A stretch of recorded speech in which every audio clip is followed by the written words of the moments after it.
Da pozdravim sve prisutne, drago mi što je došao u velikom broju da pozdravite ovaj veličanstven uspeh koji je napravila ekipa Krš kluba Kumanova zajedno sa ljudima i gradom Kumanovom i verujte mi da sam ponosan na sve vas i na igrače i na ove ljude koji su u kluba. Ovaj projekat jednostavno počeo pre 3 godine i to je išlo korak po korak, što je možda i najbolje u ovoj situaciji i pokazalo se da je ispravno. Svi nas hvale, mi te pohvale prihvatamo, ali mislimo da nismo rekli krajnji domet ove ekipe.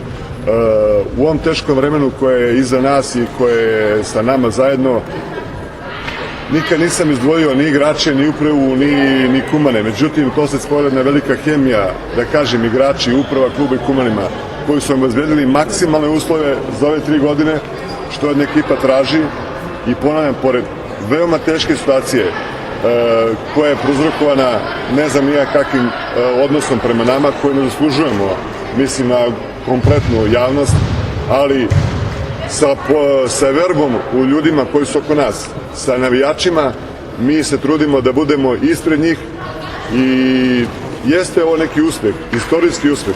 Mi se s ovim zadovoljavamo i večerašnjom utakmicom koja će biti sa MZT-om, pokušat ćemo napravimo korak dalje.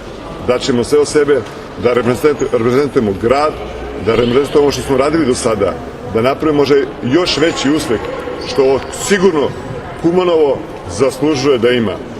Jednostavno, postalo je brend na prostorima bivše Jugoslavije, da kažem ex-Jugoslavije, priča se o Kumanovu, uspeli su u Balkanskoj ligi, plasman među 4 ekipe je veliki uspeh, plasman u finalu Makedonskog kupa je veliki uspeh, prvenstvo Superliga je tek počela, ali ekipa veruje u sve ovo što radimo, ljudi nam daju maksimalnu podršku i još nam sve što radimo, radimo za dobrobit svih nas i ne odvajamo ni jednog trenutka, ni upravu, ni Kumane, ni igrače.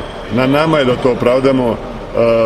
Vama hvala što ste nas ispratili na ovaj način i mi ćemo se odužiti sigurno u nastavku lige. I nadam se da ćemo ići do kraja, do pobede. Očekuje nas, da kažem, vruće proleće, ali svi verujemo u pobedu i nadamo se da će to biti na kraju zadovoljstvo svih nas ovde koji smo.